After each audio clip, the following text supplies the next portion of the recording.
So, hello everyone. This is game number 2 of this best of 3. I should put the little numbers up because, of course, that's one of the cool things about this interface. And also hide the top bar.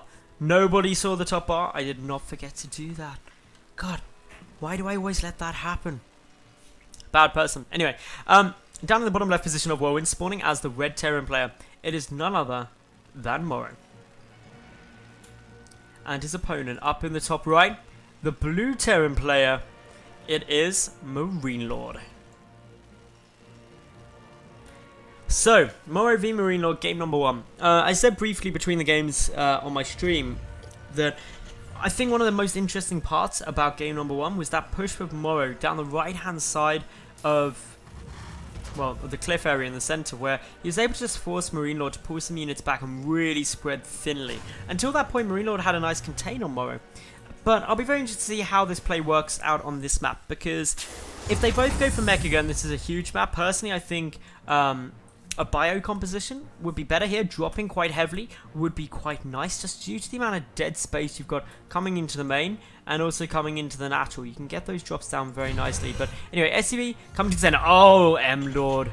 MarineLorD is going to be going for proxy Reapers. Not massively proxied because it's Whirlwind, you've got to build it in the center, but this does buy a little more time. It allows you to get it in there slightly quicker, and if Morrow had been going for, say, a command center first, it could have been really frustrating to deal with this, but there is going to be that barrack coming down. Meanwhile, the scout coming down from Morrow, and where is it rallied to? It is, of course, rallied up to the top left, but is he changing it? No, he's not. He's not going to the center. He's not going to see. He doesn't know about the barracks. Oh, this is good. Okay, so he has no knowledge that this barracks is coming down, right? Gonna potentially catch him off guard. The barracks nearly done for himself. He's also got a decent amount of gas up. He should be able to start a Reaper if he wants to. There we go. Morrow is getting the Reaper down. MLord's Reaper will be slightly later to start, but not by a huge amount. Oh, he's going for a Marine? So what's he going to do with all the gas? He's going to proxy a factory. Okay, this is cool. I like this. Okay, so factory is now getting proxied as well. The Marines probably going to get spotted though, unless this Reaper goes to the left. We see, of course, as well, Morrow just coming up here to check. I would say that he's making sure he doesn't fall for the same mistake MC did, but this game happened prior to the MC4 game. So unless, of course, there was a bit of foreknowledge, wouldn't happen. The Marine not getting seen there by that lovely, lovely little SCV who's just running around. We do have the reactor, so it's going to be Hellions coming down. The wall off not quite complete. The SCV could try and sneak in, and that would be big if the SCV manages to get his way through. Is it going to get down in time? Well, SCV, SCV, SCV, SCV, yes he will. No wall off going down, and that means SCV is going to come in and be like, hang on.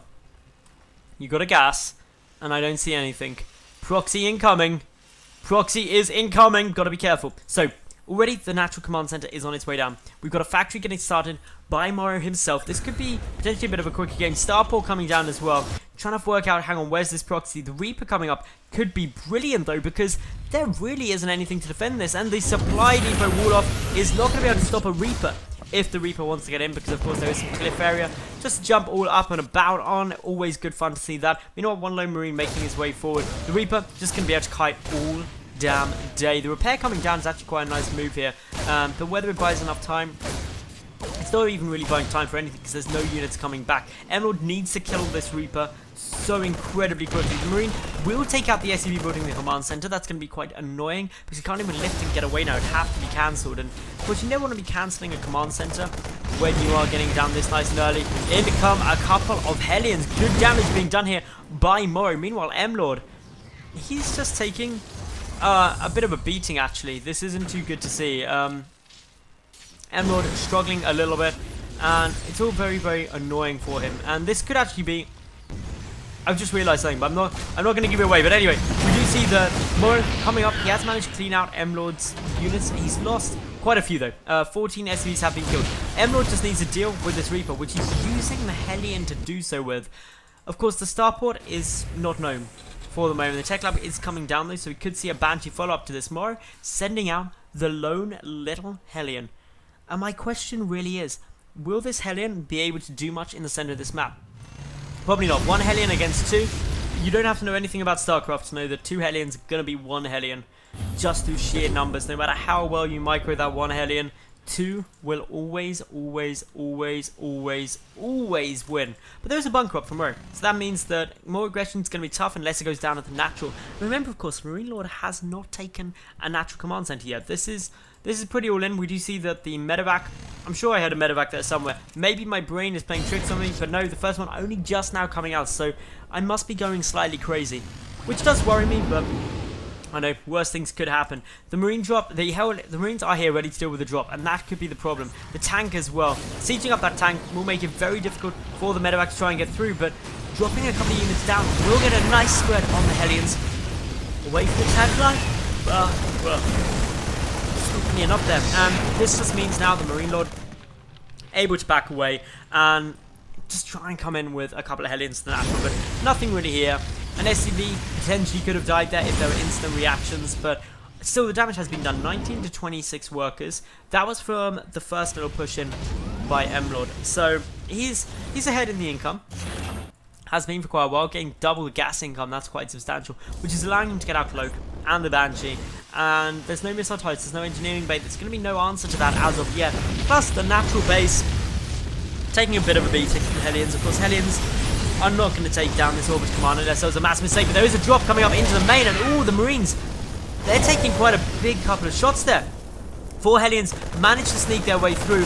Gonna just try and deal a bit more damage. The Marines hugging up quite close to all of those Hellions, but the tank will be able to deal with it. There's still a good chunk of Hellions down there at the natural base. The Banshee as well, just now hitting the field. That can come in, potentially picking off this tank. If the Banshee was to get the tank, it would be magnificent. It would be absolutely stunningly, impressively good. Because with the tank down, suddenly this defense doesn't work. The tank splash is integral to making it a success. And in comes the Banshee now. Gonna start chipping away at the tank. A couple of Marines getting pulled back, but the Hellions could go for it. They just want to make sure that the tank is not going to be the threat. Good micro now, and of course the Marines gonna have to be very, very careful. SCV's getting pulled by Morrow. Once more, the second Banshee getting quite close to being completed. But Cloak, that's the big thing. It's now just kicked in, and the Banshee cloaks itself. Doesn't need to really, because there's nothing to really try and stop this. Hellions making their way through, gonna sneak bypass a couple of SCVs repairing up that tank, allowing it to live a bit longer than perhaps wanted. That means that a couple of good shells go down on the Hellions. It gets cleaned up, but the Banshee's still here. And still, ladies and gentlemen, there is an answer. There is no answer to this Banshee, and a second one coming in as well. The engineering bay won't be allowed to finish. A couple of SCVs getting pulled back, and the Widow Mine. Nice choice with the Widow Mine. Will get the shot off. Will kill the Banshee because it's already low. The second one starting to rack up the kills, starting to do all the damage that is just essential for this game to really go in favor of MarineLorD when he doesn't have an expansion down. More Hellions making their way forward. The expansion for Morrow, admittedly, hasn't really had the opportunity to do much in the slightest. But the Banshee sneaks away, does get out of range of that scan. Could force a second one, that'd be frustrating.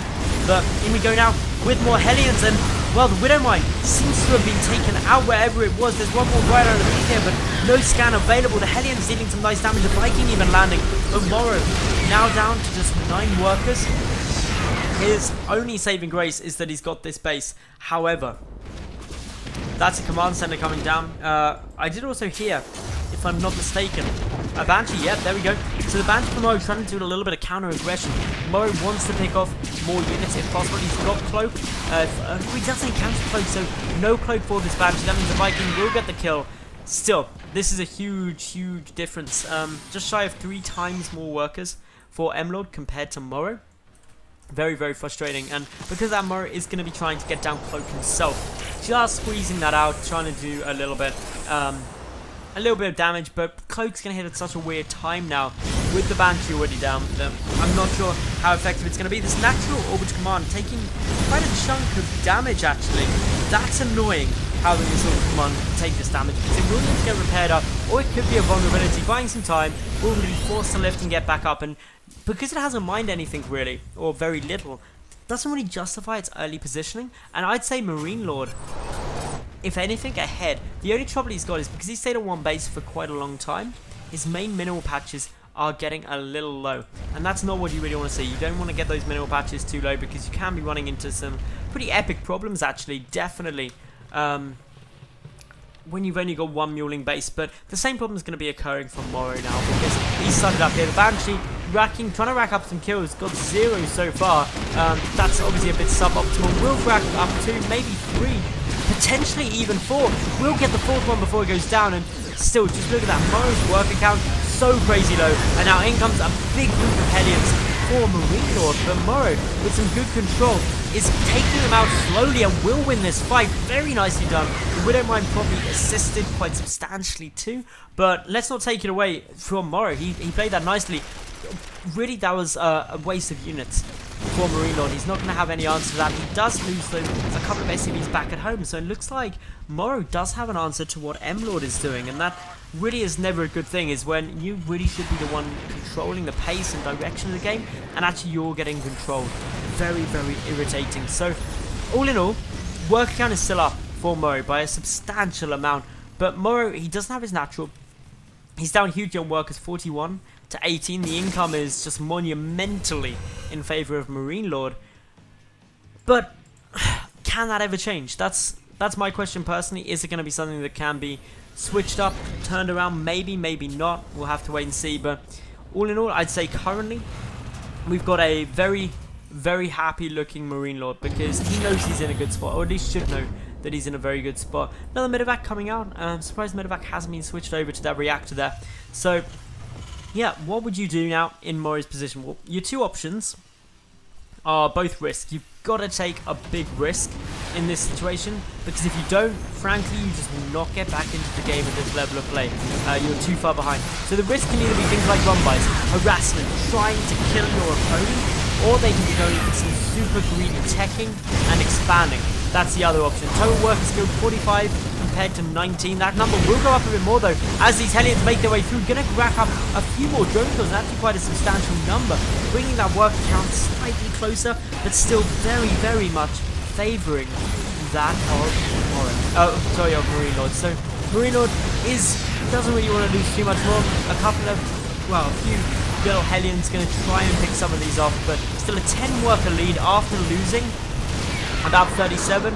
That's gotta hurt. That's gonna be a kick in the teeth, to be honest. But looking over Morrow, he's got his natural backup. He is mirroring from it once more. His income is starting to stabilize a bit, and he's knocked out some of his opponent's economy. My concern though is that the third is up and morphing into an orbital command already for MarineLorD. That means his economy is going to be just getting better and better and better, and it has been all game.